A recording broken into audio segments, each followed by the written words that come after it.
Olá, meu nome é João Carvalho e esse é o canal João Carvalho, Mentoria e Questões para Passar. Então, nesse vídeo, venho trazer para vocês uma revisão final para a Câmara Municipal de Belo Horizonte, com foco no cargo de Técnico Legislativo 2, aquele cargo que necessita de apenas nível médio.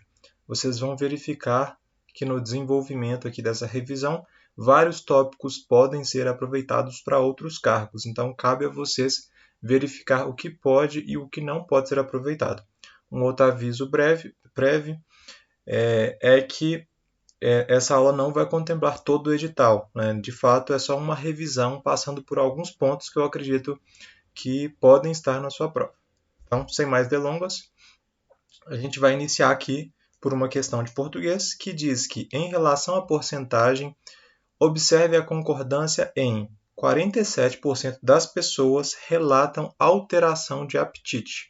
Então, a gente verifica aqui já nesse comando que temos uma estrutura partitiva, uma estrutura formada por um termo percentual seguido do seu termo complementar. Então, aqui 47% das pessoas. O verbo poderia tanto concordar com o número propriamente como o complemento. Né? A gente verifica que os dois estão pluralizados. Né? O 47 é mais do que o número 1. Então, se a gente for fazer essa concordância em relação ao 47, deveríamos colocar o verbo no plural.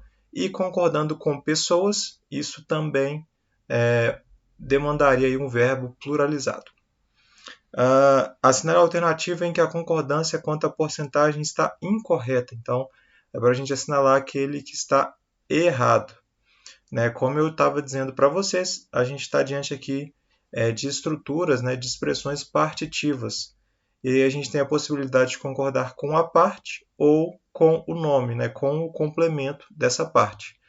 Números com parte inteira 1, em tese, importa um verbo no singular. Né? Números além de 1, por exemplo, 2% ou 47%, a gente tem o plural. Se a gente tivesse, por exemplo, 1.7 ou 1.9, o verbo ficaria aí no singular. Artigo pluralizado obriga que verbo altere para o plural. Então, por isso que eu coloquei em tese aqui nessa segunda observação, porque se a gente tiver um artigo pluralizado, por exemplo, o verbo necessariamente vai para o plural. Dito isso, vamos analisar aqui as alternativas. 1% da equipe médica está indecisa quanto à mobilização. Então, a gente tem aqui o número 1%, que está no singular, e o complemento da equipe médica também está no singular. Logo, o verbo necessariamente precisa estar no singular. E é o que acontece quando a gente verifica a conjugação aqui do verbo estar. Letra B. Os 5% da empresa estão ausentes devido ao curso de formação. Então, aqui a gente tem um artigo que antecede o número. Necessariamente aqui o verbo estará pluralizado. E é o que acontece mais uma vez aqui com o verbo estar. Letra C. Cerca de 10% da plateia ficou insatisfeita com a postura do palestrante. Aqui a gente teria a possibilidade aí também de concordar ou com o número, no caso aqui 10%, ou com o complemento, plateia. A gente verifica que plateia está singularizado, logo há essa possibilidade do verbo também estar singularizado. A letra D, por sua vez, diz que 15% dos médicos e dos professores está de licença. Então, aqui a gente verifica o gabarito da questão em virtude de tanto o número como o complemento estarem pluralizados. O verbo, por sua vez, está no singular. Então, há uma incompatibilidade e isso torna aqui a letra D o gabarito dessa questão. Dando prosseguimento, outra questão que eu trouxe, essa daqui já sobre o acento grave, né, da crase, diz que o acento grave indicador de crase está corretamente empregado em, segundo a especialista, períodos menores de descanso divididos ao longo do ano podem ser mais benéficos à saúde. Assinar a alternativa em que o emprego do acento grave indicador de crase é facultativo. Então, trouxe aqui um texto que nem nos cabe analisar, porque vai ser irrelevante para a resolução da questão. Letra A. As atividades laborais serão retomadas às 15 horas. Então, pegando aqui a primeira observação, diante de horas, o uso da crase é obrigatório. Então, sim, a letra A, o caso é obrigatório. Como a gente está diante, a questão está pedindo um caso facultativo, não pode ser o gabarito da questão. Letra B. A palestra se referia à qualidade de vida após a aposentadoria. Então, aqui a gente já está diante de uma crase gerada por uma regência verbal. Quem refere-se a alguma coisa. O a é artigo, né? Somando aí ao termo qualidade, a gente tem o resultante, né? Crase. Então, aqui a gente está diante também de um caso obrigatório de crase, conforme consta aqui no nosso na nossa segunda especificação em relação aos casos obrigatórios. Letra C. Todos devem obedecer aquelas metas determinadas durante a reunião. Mais aqui, uma vez, um caso de regência. Quem obedece, obedece a alguma coisa. No caso aqui, a aquelas metas. Também partido que termos como aquelas e aquilo podem receber crase, obviamente, caso ocorra uma regência que assim o justifique. Então, aqui também o caso da letra C é um caso obrigatório. Letra D. Os colaboradores devem valor à nossa reunião, pois melhoraram suas atitudes. Então, a gente tem uma regra básica aqui que, diante de pronomes possessivos femininos como nossa, como sua, o uso da crase é facultativo. Então, a gente tem justamente o que a questão está pedindo. Letra D aí vai ser o gabarito da questão. Cabe aqui ainda colocar que expressões de cunho adverbial, como à frente de, à noite, à medida que, são expressões que obrigatoriamente recebem crase. Então, tome partido disso também, tome nota para a sua prova. Outras possibilidades aqui que eu coloquei como casos facultativos. Na verdade, esse segundo caso aqui eu acabei repetindo. A regência verbal relacionada, quando ela existe, na verdade, enseja um caso de caso obrigatório. O terceiro caso, sim, está correto. Depois da preposição até, o uso da crase é facultativo. Então, foi até a escola, o a sem crase, ou foi até a escola, o a com crase. Há aí uma faculdade, há aí uma opcionalidade a ser adotada por quem redigir um eventual texto. Uma próxima questão que a gente tem, a conjunção entretanto foi usada no texto em 2 parágrafos próximos. O investimento nessa área por parte dos serviços de saúde, entretanto, é pouco expressivo. E, hoje em dia, entretanto, algumas organizações tendem a ir para o extremo oposto. Com o intuito de evitar a repetição, a conjunção em uma das situações poderia ser substituída sem alteração de sentido por. Então, vocês podem aí tentar descobrir qual que é a resolução da questão. A gente precisa entender inicialmente a semântica, o sentido que essa conjunção possui. Né? A gente vai verificar que o entretanto, ao lado do todavia, contudo, porém, mas, tem esse papel adversativo, tem esse papel de causar uma quebra de expectativa em relação ao que está sendo dito. Então, por exemplo, o investimento nessa área por parte dos serviços de saúde, entretanto, é pouco expressivo. Provavelmente antes havia sido dito alguma coisa positivo em relação a essa questão dos investimentos, e aqui trouxe essa frase dizendo que, apesar disso, né, esse valor é pouco expressivo. Então, tem esse caráter aí adversativo. Quando a gente analisa as outras alternativas, como o assim, o por isso e o portanto, a gente verifica que essas conjunções, possuem um papel conclusivo. Logo, por isso, assim, portanto, eles desempenham aí esse papel. Para você tomar nota, uma questão aqui bem interessante e uma diferença sutil que pode sim cair na sua prova é a diferença do à medida que para o na medida que. Então, se você diz à medida que, você está utilizando, empregando um sentido proporcional.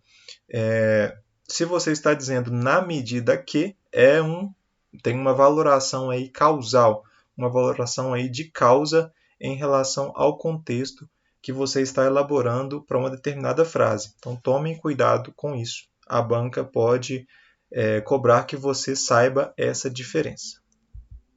E mesmo na redação, né, se você for utilizar, você pode aqui tomar esse cuidado. Se você for utilizar uma das expressões, verificar se de fato o efeito que você quer produzir está condizente com a norma padrão. Uma outra questão que a gente tem, assinale a alternativa em que as vírgulas separam oração adjetiva explicativa. Aí aqui eu já trouxe para vocês um esquema. Então, basicamente, a gente tem orações adjetivas subordinadas explicativas e as restritivas. A marca principal aí das orações adjetivas explicativas é a utilização da vírgula, e elas têm esse papel de generalizar um ser de forma explicativa, ao passo que orações adjetivas restritivas individualizam um ser em relação a um grupo de possibilidades, e aqui não há utilização de vírgulas. A questão especificamente está pedindo da oração adjetiva explicativa. Um primeiro conceito que a gente precisa entender é que uma oração é marcada por verbo. Então, quando a gente analisa a alternativa B, a gente verifica que esse trecho, especialmente para jovens de baixa renda, ele está entre vírgulas, e nesse trecho aqui especificamente não há presença de verbos. Então a gente sabe que isso pode ser qualquer coisa menos oração adjetiva explicativa. Então a gente já pode eliminar a letra B. A letra C. A implementação de políticas inspiradas em modelos bem-sucedidos de outros países, adaptadas ao contexto local, pode oferecer novas oportunidades para os jovens. Então, a gente tem aqui uma oração reduzida de particípio. Isso porque a gente poderia pensar a implementação de políticas inspiradas em modelos bem-sucedidos de outros países que são adaptadas ao contexto local. A gente verifica aqui que, na verdade, esse adaptadas ao contexto local está trazendo uma informação nova em relação ao que foi dito anterior. Está restringindo o que foi dito anterior. Então, a gente pode pensar isso aqui como um cunho restritivo, apesar da utilização da vírgula. A gente poderia pensar aqui a vírgula num sentido estilístico, né? Essa questão aqui é do próprio Instituto Consulplan, que pegou de uma determinada fonte. Né? Essa pessoa que redigiu o texto pode ter utilizado a vírgula numa questão mesmo estilística, marcando aí ou dando ênfase a esse trecho aqui em questão. Então, ainda que ocorra a presença de vírgula, a gente tem aqui uma proximidade maior de uma oração adjetiva restritiva e não explicativa, como está sendo pedido. Por isso, letra C não pode ser gabarito da questão. Letra D, reforço com abordagens inovadoras e colaborativas, baseadas em modelos bem-sucedidos de outros países e adaptadas à realidade brasileira, é possível criar um caminho. Aqui, mais uma vez, uma oração reduzida. Né? A gente podia pensar, então, que são baseadas em modelos bem-sucedidos de outros países e adaptados à realidade brasileira.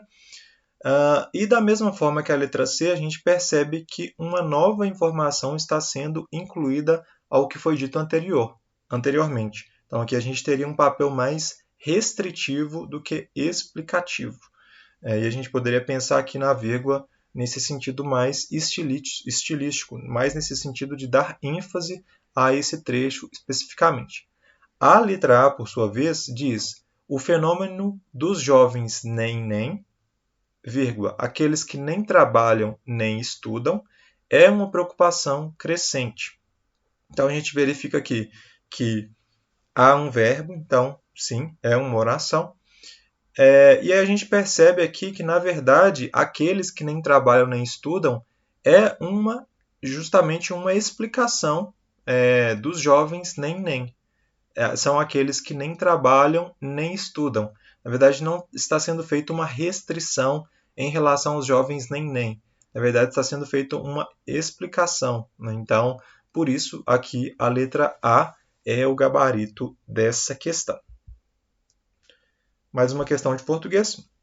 Aqui a gente já está diante de regência verbal. Então, a questão diz: a regência do verbo implicar em o que implica a necessidade de avaliação da própria rotina, mas também requer o comprometimento das empresas. Repete-se em. Então, aqui a gente verifica que o verbo implicar está sendo utilizado aqui no contexto que foi colocado de forma que ele possui uma regência, uma transitividade direta. O que implica algo, a necessidade de avaliação da própria rotina. Então, aqui a gente tem um verbo transitivo direto. E a gente precisa também encontrar uma frase com a ocorrência de um verbo transitivo direto. Letra A. Não é só o trabalho que faz mal à saúde da mente. Na letra A, não é só o trabalho que faz. Nesse caso aqui, o trabalho faz algo a alguém ou a alguma coisa. Nesse caso aqui, quem faz mal à saúde da mente. Você poderia talvez pensar que o mal que causou essa preposição à saúde, mas não faz sentido, né? Mal a alguma coisa fica fora de contexto. Então, na verdade, o faz aqui ele tem uma transitividade direta e indireta. Por isso, não pode ser o gabarito da questão. Letra B. Centrar-se no aqui e no agora usando técnicas simples e eficazes de meditação, atenção plena, ajuda a afastar o estresse. Quem afasta, afasta algo, o estresse. Então, aqui a gente, sim, está diante do gabarito da questão. Letra B. Letra C. A maioria das pessoas que perderam seus postos de trabalho sofre com sintomas de angústia, baixa estima, ansiedade e medo. Então, quem sofre com alguma coisa, nesse contexto que aqui foi empregado. Então, aqui a gente está diante de um verbo transitivo indireto, um verbo que pede preposição. Como a gente está procurando um verbo que gera um objeto direto, a letra C não é de fato o gabarito da questão. Letra D, novos modelos propostos na década de 80 partem da ideia.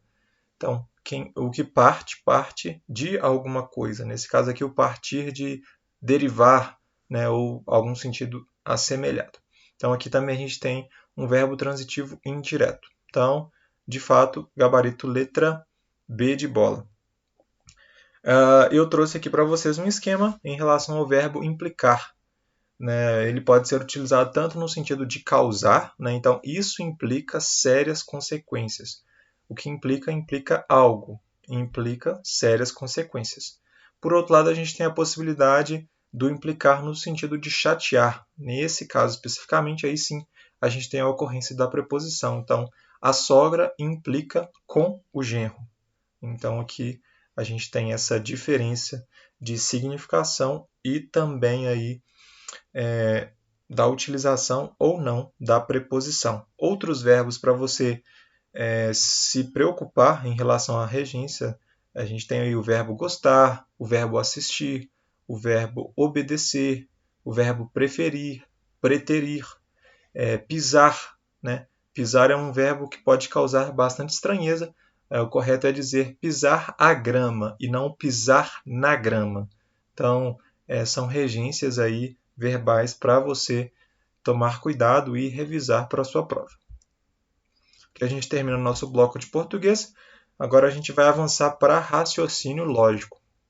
Então, trouxe mais aqui uma questão da Consulplan, né, do Instituto Consulplan, melhor dizendo. E aqui a gente analisa uma questão de declaração.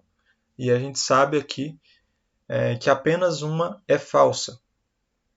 Sabendo disso, a gente vai utilizar o método da contradição para conseguir resolver essa questão.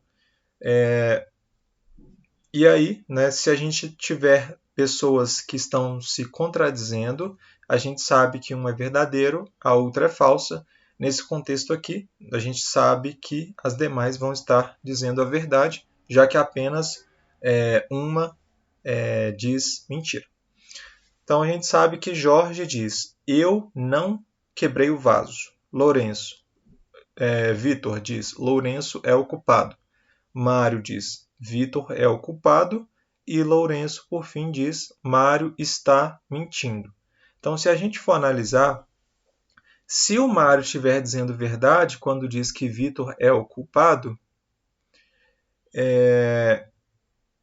e Lourenço está dizendo que Mário está mentindo, se o Vitor realmente for o culpado,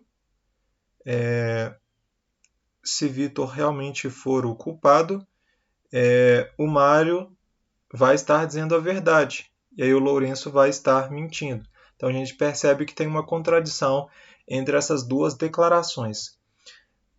Sabendo que ou o Mário diz mentira ou o Lourenço diz mentira, a gente sabe que o Vitor diz a verdade e que o Jorge também diz a verdade. Então Jorge diz: eu não quebrei o vaso. Então, de fato, o Jorge não quebrou o vaso. E o Vitor diz: Lourenço é o culpado. Então a gente aí chegou à conclusão de quem é o culpado. E assim a gente sabe que o gabarito dessa questão é a letra D. Então aqui o interessante é você encontrar a contradição e, a partir da contradição, analisando o comando da questão, chegar a uma determinada conclusão. Essa segunda questão diz: qual das alternativas completa a estrutura lógica a seguir? Pneu está para borracha, assim como canoa está para... Então, eventualmente, pode cair alguma questão de raciocínio lógico nesse sentido, porque isso de alguma forma compatibiliza com vários aí pontos do seu edital de raciocínio lógico em relação aí ao raciocínio lógico. Então aqui a gente precisa entender a lógica. Pneu está para borracha. Então a gente precisa entender que o pneu é feito de qual material? Borracha. Canoa é feito de qual material? Canoa pode ser feito de lago? Não. Canoa pode ser feito de água? Não. Canoa pode ser feito de madeira? Pode. Então, uma possível alternativa. Canoa pode ser feita de pescaria? Não. Então, a única alternativa possível, letra C, madeira. Então, é preciso que você leia o comando da questão, entenda o raciocínio empregado para marcar a alternativa correta. Essa outra questão aqui já envolve um pouquinho aqui de uma construção de argumentos lógicos propriamente. E aí eu montei aqui a estrutura para a gente. Uma questão um pouquinho longa, mas a gente precisa aqui entender que a questão está falando que as alegações são todas verdadeiras. E por fim, se hoje Rogério comeu feijão, Carlos pode concluir como verdadeiro que hoje Rogério... Então, eu estruturei os raciocínios das proposições anteriores. AS significa almoço na casa da minha sogra. AM, almoço na casa da minha mãe. FR, como frango. O AS aqui se repete, né? Como almoço na casa da sogra. E a gente ainda tem não como feijão, como não FE. E assim a gente consegue chegar aqui na nossa construção. Considerando todas as alternativas verdadeiras, a gente vai partir inicialmente da proposição simples. Nesse caso aqui, Rogério comeu feijão. Então, Rogério comeu feijão, que é o FE na nossa estrutura, é verdadeiro. Sabendo que comeu feijão na nossa estrutura é verdadeiro, não comeu feijão vai ser falso, que é a nossa segunda parte que a gente aqui verifica. Sabendo que não comeu feijão é falso, e considerando aqui essa estrutura condicional, né, do sim então, se a segunda parte é falso, para que a gente tenha um resultado verdadeiro, a primeira parte também tem que ser falso. Então, almoço na casa da minha mãe também tem que ser falso. Fazendo essa descoberta, a gente vai aqui para a nossa primeira estrutura. Então, se almoço na casa da minha mãe é falso, pegando aqui uma proposição com o conectivo ou, se uma parte é falso, para que a gente tenha um resultado verdadeiro, a primeira necessariamente tem que ser verdadeira. Então, almoço na casa da sogra é verdadeira. Assim, a gente tem na segunda parte que almoço na casa da minha sogra aqui é verdadeiro. E nessa estrutura com o conectivo e, para que a gente tenha um resultado verdadeiro, ambas as construções precisam ser verdadeiras. Então, como o frango também precisa ser verdadeira. Precisa ser verdadeiro. E assim a gente consegue resolver a questão. Então, letra A diz: comeu frango ou almoçou na casa de sua mãe. Comeu frango, verdadeiro. Almoçou na casa de sua mãe, falso. Verdadeiro com falso, verdadeiro. Então, a letra A já é o gabarito da questão. Se a gente for analisar, por exemplo, a letra B, almoçou na casa de sua sogra. Almoçou na casa da sua sogra, verdadeiro. E não comeu frango. Temos o I, então as duas partes precisam ser verdadeiras. Não comeu frango é verdadeiro? Não. Comeu frango é verdadeiro, logo não comeu frango é falso. Então, letra B não pode ser gabarito da questão. Letra C. Almoçou na casa de sua mãe ou não comeu frango. Almoçou na casa de sua mãe é falso.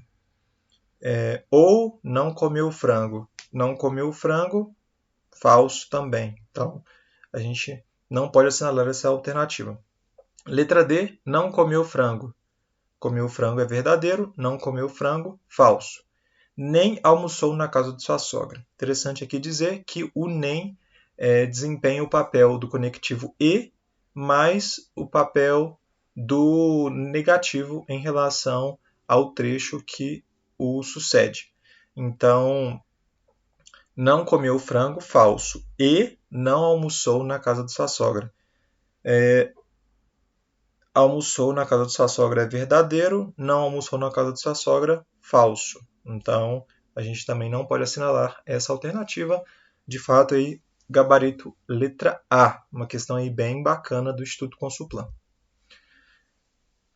Mais uma questão aqui para a gente analisar. A gente tem a proposição: todos os defensores públicos tiram férias na praia ou descansam na região serrana. E aí a gente precisa marcar a negação dessa proposição P.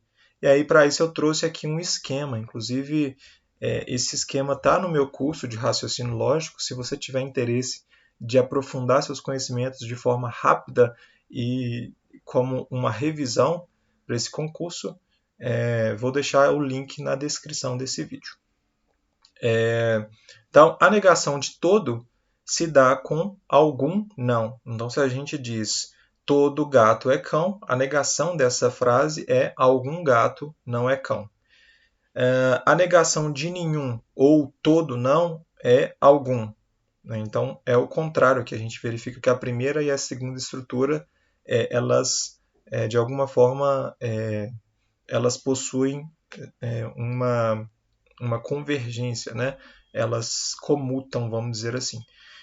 Se a gente diz nenhum gato é cão, a negação disso é algum gato é cão. A negação de algum é nenhum ou todo não. Então, se a gente diz algum gato é cão, a negação disso é nenhum gato é cão. Por fim, a negação de algum não é todo. Então, se a gente diz algum gato não é cão, a negação disso é todo gato é cão.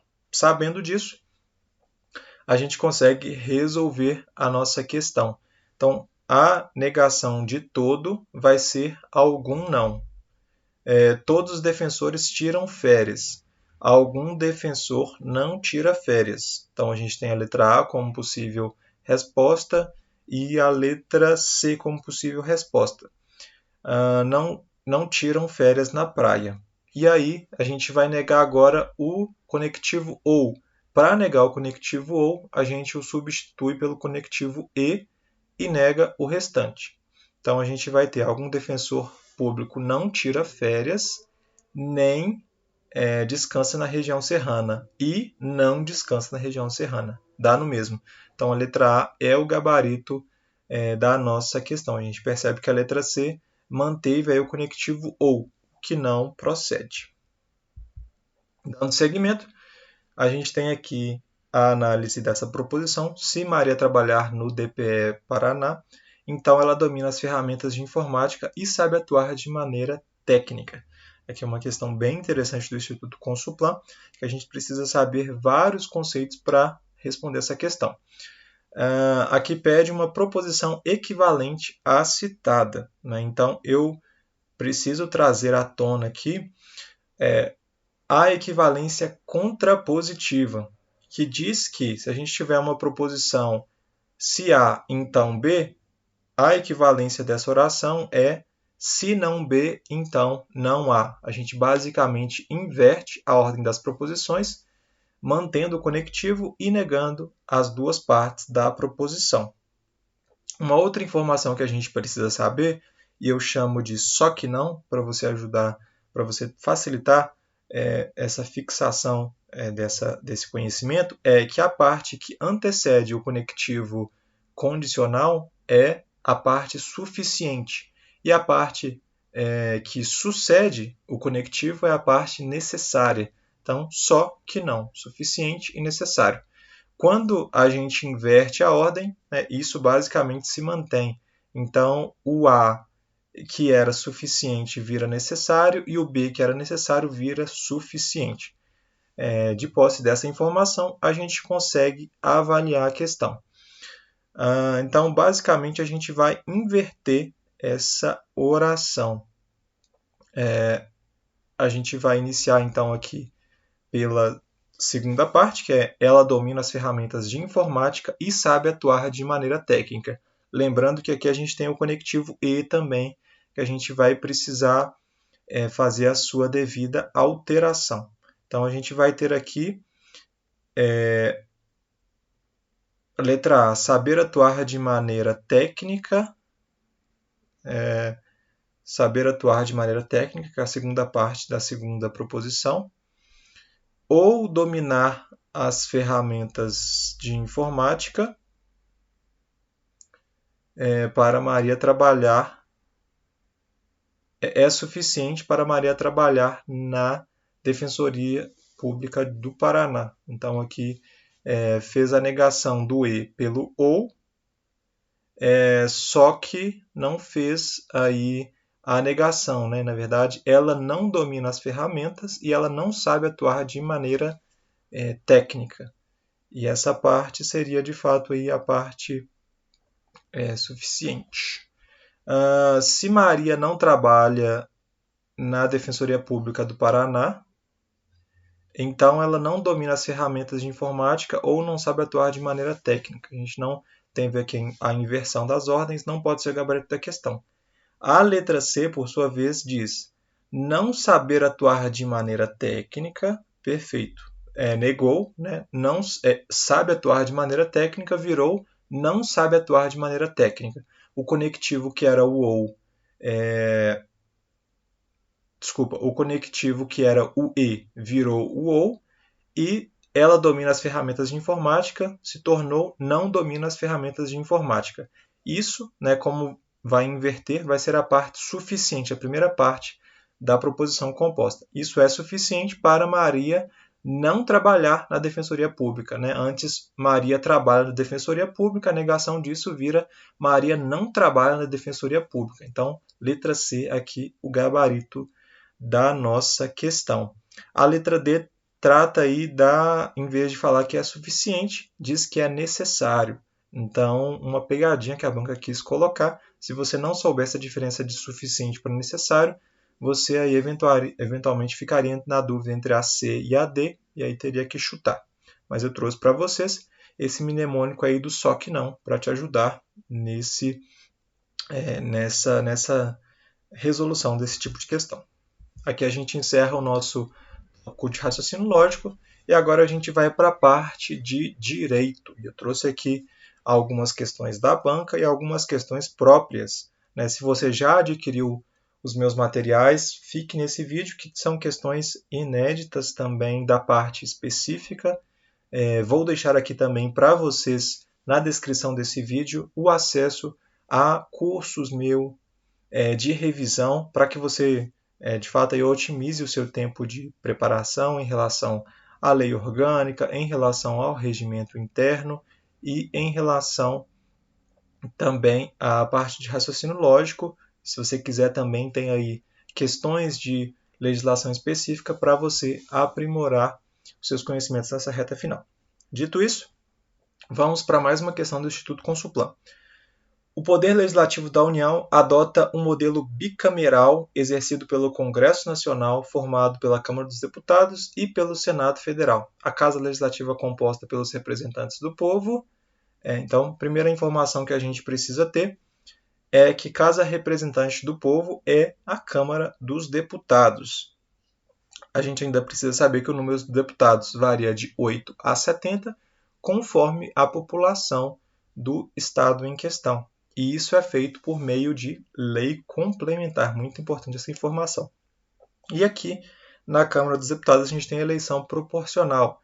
É aquela eleição que dá um peso importante aí para o partido pelo qual aquele determinado deputado foi eleito. E ainda a gente precisa saber que a Câmara dos Deputados, né, essa casa, assim como suas comissões, delibera por maioria dos votos presente a maioria absoluta. Sabendo disso, a gente sabe que a letra A diz que terá número igual de integrantes para cada unidade da federação. Falso. Na verdade, o número igual de integrantes para cada unidade da federação se dá no caso dos senadores, pois são 3 por estado. Letra B. Terá suas deliberações tomadas por maioria absoluta dos votos, presente a maioria dos seus membros. Na verdade, a gente tem as deliberações por maioria dos votos, presente a maioria absoluta. Houve uma troca aí, o que tornou essa alternativa incorreta. Letra C. Tem um número total de membros estabelecidos por lei complementar proporcionalmente à população. É a alternativa correta. Tem seus membros eleitos por meio do sistema majoritário em cada estado, território e Distrito Federal. Na verdade, é uma eleição proporcional.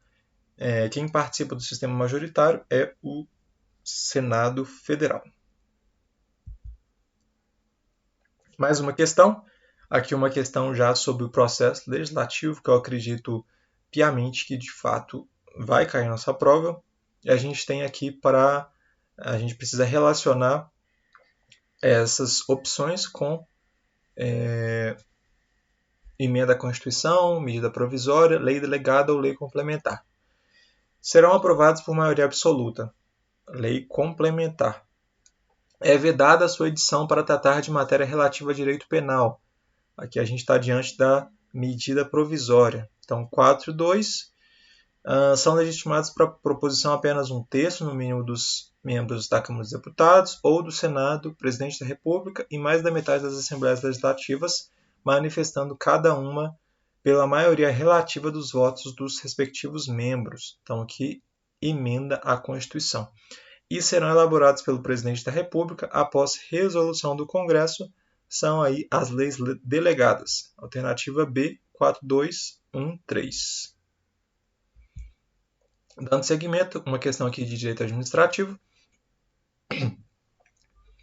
A gente tem aí, pedindo para que a gente assinale a alternativa correta, diz que a anulação é o desfazimento do ato administrativo inoportuno ou inconveniente. Na verdade, a gente está aqui diante de revogação, quando a gente diz em questão aí de algo oportuno, inoportuno, conveniente ou inconveniente. Letra B são atos administrativos vinculados àqueles que outorgam a permissão de uso de um bem público. Então, quando a administração decide se vai outorgar a um terceiro a permissão de uso de um bem público, ela tem uma conveniência para decidir sobre essa temática. Então, aqui a gente está diante de um ato discricionário e não vinculado. Letra C. O ato administrativo anulável pode ter seus efeitos preservados mediante expedição de ato administrativo de convalidação. De fato, a convalidação de atos é feita em relação a defeitos sanáveis que não causem prejuízos a terceiros e preservem aí o interesse público. Letra D. É viciado o ato administrativo de interdição de comércio que não oportuniza contraditório anterior na hipótese de risco iminente ao público consumidor. Então, aqui, na verdade, não é viciado o ato administrativo de interdição que não oportuniza contraditório anterior. esse contraditório ele pode ser diferido, ele pode ser dado a possibilidade para que a pessoa recorra em momento posterior. Mas, entendendo aí que existe a supremacia do interesse público, essa alternativa aqui está incorreta e o gabarito é mesmo a letra C. Mais uma questão de direito administrativo. O prefeito de determinada cidade criou, por meio de projeto de lei, autarquia municipal.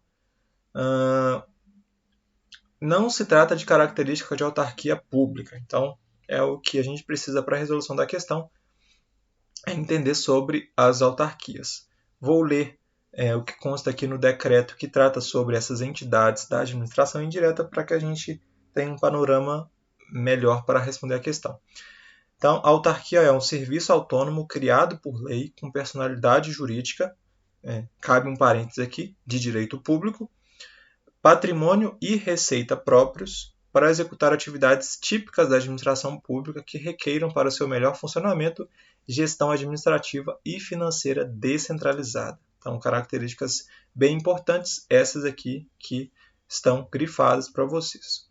De posse dessas informações, vamos à alternativa. Então, a gente precisa saber uma alternativa que não é uma característica de autarquia.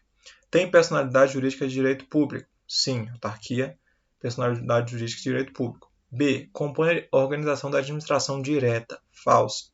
A administração direta são compostas por órgãos como ministérios, secretarias, divisões, e não em relação às autarquias. Então, letra B, gabarito da questão.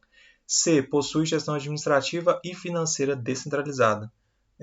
A gente já verificou que, de fato, isso é uma característica das autarquias. Serviço autônomo com personalidade jurídica, patrimônio e receita próprios. Também uma característica das autarquias.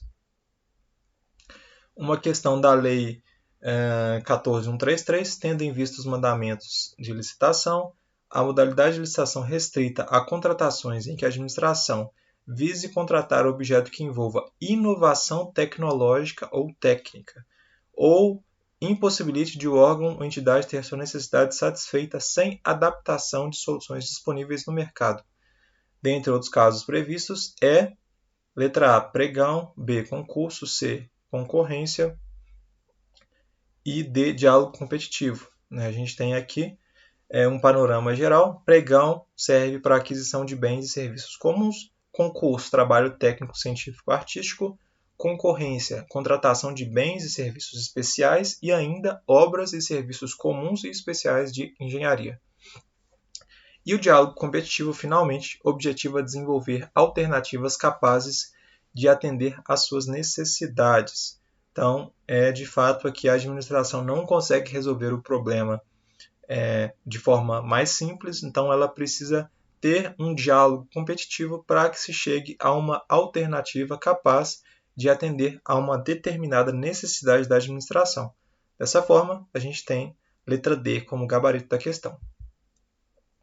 Uma questão aqui da Lei 8.429, a LIA, a Lei de Improbidade Administrativa, está falando aqui que Beatriz, agindo com dolo, uma questão interessante, porque a Lei de Improbidade Administrativa só, na verdade, configura um ato de improbidade quando existe aí o dolo presente. Enfim, Beatriz liberou recursos de uma parceria firmada com entidade privada Brilhos de Luz sem observância de normas pertinentes. E aí a gente precisa entender qual é a tipificação desse ilícito praticado por Beatriz. Para que a gente resolva essa questão, a gente precisa entender as categorias que a Lei 8.429 traz em relação aos ilícitos. São eles prejuízo ao erário, enriquecimento ilícito e atentado contra os princípios da administração pública. Quando a gente fala de prejuízo ao erário, a gente tem aí um terceiro lucrando com esse determinado ato. O enriquecimento ilícito, por sua vez, é quando o próprio infrator daquele ato lucra com aquilo. E o atentado contra os princípios tem um viés mais principiológico, de um ato ali que é desonesto, que é improbo, de fato, então tem mais esse viés principiológico, mais esse viés teórico. No caso aqui em tela, a gente verifica que os recursos foi para uma entidade privada. Como não diz que essa Beatriz participa dessa entidade ou lucraria com isso, a gente estaria diante aí de um prejuízo ao erário. E assim a gente teria a alternativa A como gabarito da questão. Lei 9784 de 99. Processo administrativo no âmbito da administração pública refere-se ao conjunto de atos e procedimentos realizados na administração pública para tomada de decisões. Esse processo segue princípios e normas, visando garantir legalidade, eficiência, transparência e participação. Assinale a alternativa correta. Aqui eu trouxe uma questão para a gente responder por meio de lógica, ainda que você não tenha um conhecimento tão apurado dessa legislação. Então, letra A diz: a competência é renunciável e se exerce pelos órgãos administrativos a que foi atribuída como própria, salvo os casos de delegação e avocação legalmente admitidos. A gente percebe aqui que não faz sentido. Quando há uma exceção, a gente precisa ter uma regra. E aí, na regra, está falando que a competência é renunciável, ou seja, a competência pode ser passada a outrem. Aqui a gente já estaria diante de duas exceções, então não faria sentido a construção dessa frase. E aí, quando a gente verifica na legislação, a legislação diz que a competência é irrenunciável, ou seja, não pode ser renunciável.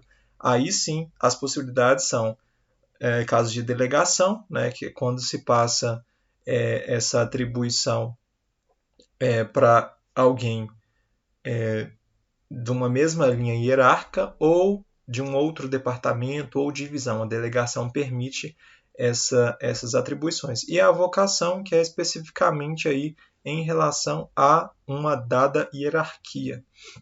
Mas como a gente viu, a alternativa A está incorreta. Letra B. Até a assinatura da ata poderá ser complementada a fundamentação da decisão da autoridade ou do agente a respeito de matéria de competência do órgão ou da entidade representada. Por lógica, a gente pode pensar que estaria correta, porque pode haver alguma complementação, fundamentação que se dê posteriormente ao fato ali, né? E até a assinatura da ata, isso pode ser, de alguma forma, complementado. Então, faz sentido. Vamos deixar em stand-by. Letra C. Deve ser arguida o impedimento de autoridade ou servidor que tenha amizade íntima ou inimizade notória com algum dos interessados ou com respectivos cônjuges, companheiros, parentes e afins até o 3º grau. A gente verifica que, na verdade, o certo seria poderá ser arguida o impedimento de autoridade, porque não é claro essa questão da amizade íntima ou inimizade notória. Isso só vai ser percebido se de fato houver a manifestação dos interessados. Então, na verdade, pode ser arguida o impedimento de autoridade ou servidor. Isso só vai acontecer se estiver claro essa questão da amizade íntima ou inimizade notória. Perdão. Letra D. Os órgãos e entidades administrativos em matéria relevante deverão estabelecer outros meios de participação de administrados diretamente ou por meio de organização ou associação legalmente reconhecidas. Se é possível que outros meios de participação ocorram, quer dizer que há meios de participação originários ou principais. Então, a gente, por lógica, poderia entender que, na verdade, poderão estabelecer outros meios de participação e não deverão estabelecer outros meios de participação. Então, a letra D também estaria equivocada e o gabarito, de fato, é a letra B. Aqui uma questão que eu construí, uma questão inédita da Lei Orgânica de BH. Cabe dizer que tanto a LOMB como o Regimento Interno, conforme retificação número 1, publicado pelo Instituto Consulplan, poderão ser cobrados na sua prova. Caso você tenha alguma dúvida, leia a retificação número 1, especificamente o tópico 2.4. Compete ao prefeito, no processo legislativo municipal, vetar projeto de lei, caso não o considere cabível. A Câmara, dentro de 30 dias contados do recebimento da comunicação do veto, sobre ele decidirá em votação nominal. Se a matéria contida no projeto depender da aprovação de maioria dos membros, a rejeição do veto só ocorrerá pelo voto de A. 2/3, B. 3/5, C. 1/10 e D. maioria de seus membros. Então a gente precisa entender que para ocorrer a rejeição, na verdade, quando a matéria depender de aprovação de 2/3, a rejeição vai se dar por 3/5. E quando a matéria depender de quórum idêntico ou inferior à maioria dos membros, a rejeição vai se dar por maioria dos membros. No caso aqui, a matéria dependia de aprovação de maioria dos membros. Então, a rejeição também vai depender de maioria de seus membros para rejeitá-la. Perceberam a diferença e perceberam como isso daqui de alguma forma é diferente do que a gente tem, por exemplo, quando a gente pensa a nível federal? Não há uma especificação que a rejeição precisa ter um quórum diferenciado. Aqui na lei orgânica, sim, há essa diferenciação e você precisa tomar partido disso para a sua prova. Uma questão do Estatuto do Servidor diz que João, que é servidor da Câmara de BH, foi demitido após regular trâmite processual, cabendo a ele quitar o débito de uma quantia que deveria devolver ao erário, ou seja, à fazenda, ao Estado. Preocupado com o prazo que teria para cumprir essa obrigação, João consultou o Estatuto do Servidor de BH e descobriu que, nesse caso, é criada uma pendência na Previdência Social. Falso. Terá o prazo de 60 dias para quitar o débito. Sim, é o que consta no artigo 81 do referido diploma legal. As demais alternativas não se aplicam. Importante esse tópico aqui para a sua prova. Regimento interno da Câmara de BH. Caso o deputado falte sem motivo justificado a 3 reuniões ordinárias consecutivas ou a 5 alternadas dentro da sessão legislativa, sofrerá. O artigo 28, especificamente, traz ainda que se o deputado faltar a 3 reuniões extraordinárias, também ele sofrerá a mesma consequência, que nesse caso aqui vai ser o afastamento temporário do exercício do mandato, que será aplicado por prazo não superior a 60 dias. E quem vai aplicar essa penalidade vai ser a própria mesa da Câmara de Belo Horizonte. A penalidade de censura que será aplicada por prazo não superior a 30 dias pelo presidente da Câmara. De fato, a gente tem a penalidade de censura, mas não a que refere-se ao que foi colocado. E também as demais alternativas não se referem. Lembrando que aqui a letra D traz a figura do corregedor geral, que está mais voltada para o campo de tribunais e não da Câmara de Belo Horizonte. E assim a gente encerra a nossa revisão. Como eu disse, vou deixar os links de materiais que eu possuo para otimizar sua preparação na descrição desse vídeo. Se você gostou desse vídeo, não se esqueça de curtir, compartilhar, deixar seus comentários e se inscrever nesse canal. Muito obrigado e até uma próxima!